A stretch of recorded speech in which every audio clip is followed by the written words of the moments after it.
Have you ever felt like pouring hours into studying anatomy or complex drawing techniques only to feel stuck? Like you're trying to climb a ladder but some steps are missing. But what if I told you there is a simple secret that could stop this cycle and finally unlock your art progress? This isn't some magic trick, it's a system that took my progress to the next level, and trust me, it will change your art forever. And the best part, this approach works for every artist, no matter your skill level. So today I'm going to share exactly what this system is, how it will save you hours of wasted studies, and how to use it to finally boost your art progress. When I started as an artist, I wanted to improve fast. I watched countless tutorials, did endless studies, and yet I felt like I was getting nowhere. I wish someone had taken me aside and shown me this system that I'm about to share with you. To use this system effectively, we first need to ask, what's exactly sabotaging your art progress? As a beginner artist, you have some basic skills and naturally want to improve it. You typically start with what you love, like characters, but something in your drawings feels off. Frustrated, you dive into anatomy, poses, muscles, only to waste time and end up nowhere. So why does it happen? To figure it out, let's dive into the knowledge of ancient masters. Yes, really ancient. Like this master of thought and philosophy, Socrates, who said the unexamined life is not worth living. But what does it even mean? If we rephrase this saying to apply it to art, we'll get analyze what you already have. Only then you can improve. Now remember our starting skill set. When we are beginner artists, this skill set looks for us like a mess. We have some good skills and some bad, but we don't really pay attention to it. So we dive into complex topics like anatomy and suffer without any reason for it. But why? That's because complicated drawing topics are like puzzles. To solve them, you always got to apply the skill you already got.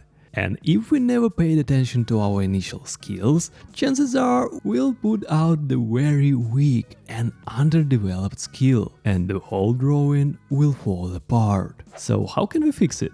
To really start improving, we need to focus on the actually needed skills. But there's the catch. In the same time, some skills are unnecessary for us and can lead only to a wasted time. But how do we identify the exact skills we need to work on? My favorite part in drawing is to learn new and awesome skills that will improve my artworks. So, to upgrade my skills, I often take online classes that can be found on Skillshare, which is today's sponsor. Skillshare is an amazing platform that I wish I had when I started drawing.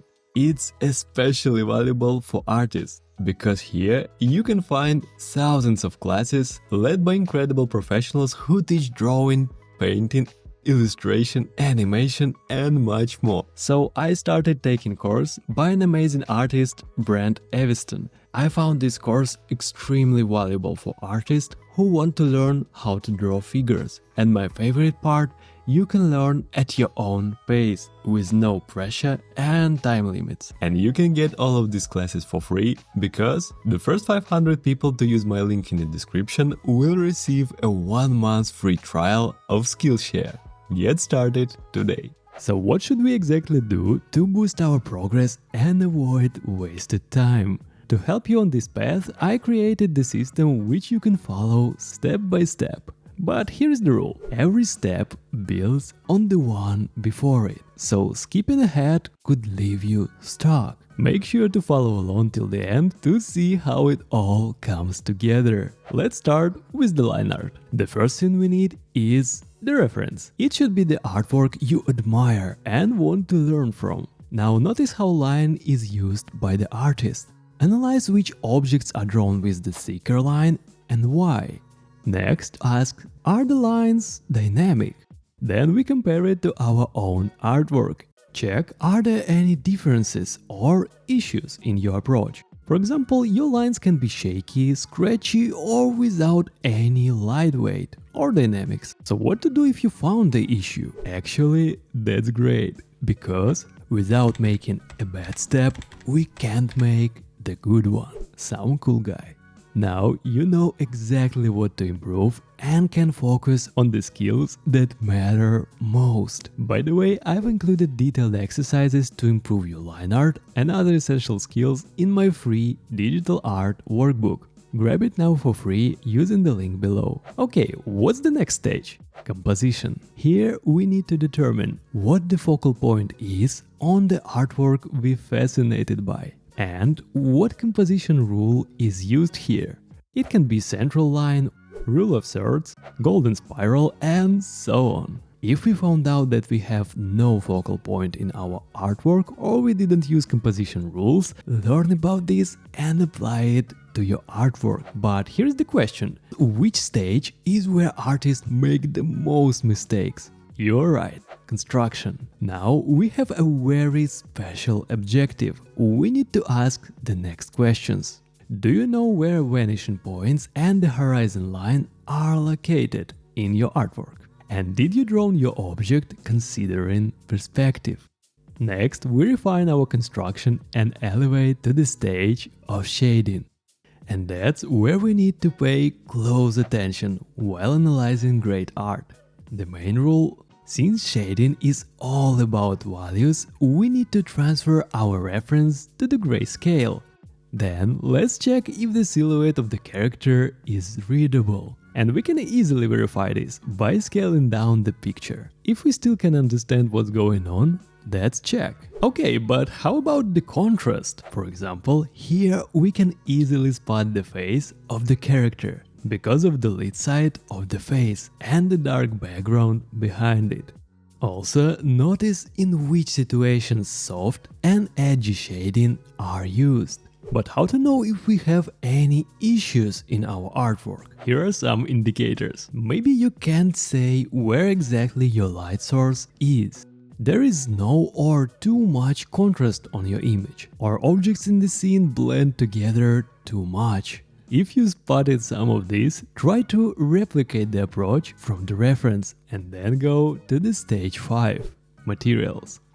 We toggle grayscale on and study the materials on the reference. And this time our main questions are: what's the ratio between light and dark values? And how bright or dark they are for each material. Again, I show it in more details in my free workbook. If your materials don't match the reference, no worries. Fix it by asking these questions. And then you're ready to go to the final and most fun stage: color. Most artists miss one crucial scene while doing color: the contrast. Wait, haven't we talked about the contrast before? You're right, we created a good contrast on the shading stage. But here's the trouble: every color is different in value. So if you start to color our established values, our contrast can be lost. But how to avoid it? While coloring, toggle on grayscale filter from time to time and compare your shading stage picture to it. Finished coloring? That's the time for the main questions. Ask: do colors match your main reference? Are they too muted or too saturated? Or maybe they feel a bit dirty. If you spotted one of these, give it a quick tweak in hue saturation adjustments. And congratulations! Now you know how to improve faster than most people by getting constant feedback on your artworks. Make sure to use the system every time you draw. And if you want to know how to stay focused on your practice, watch the next video. See you there!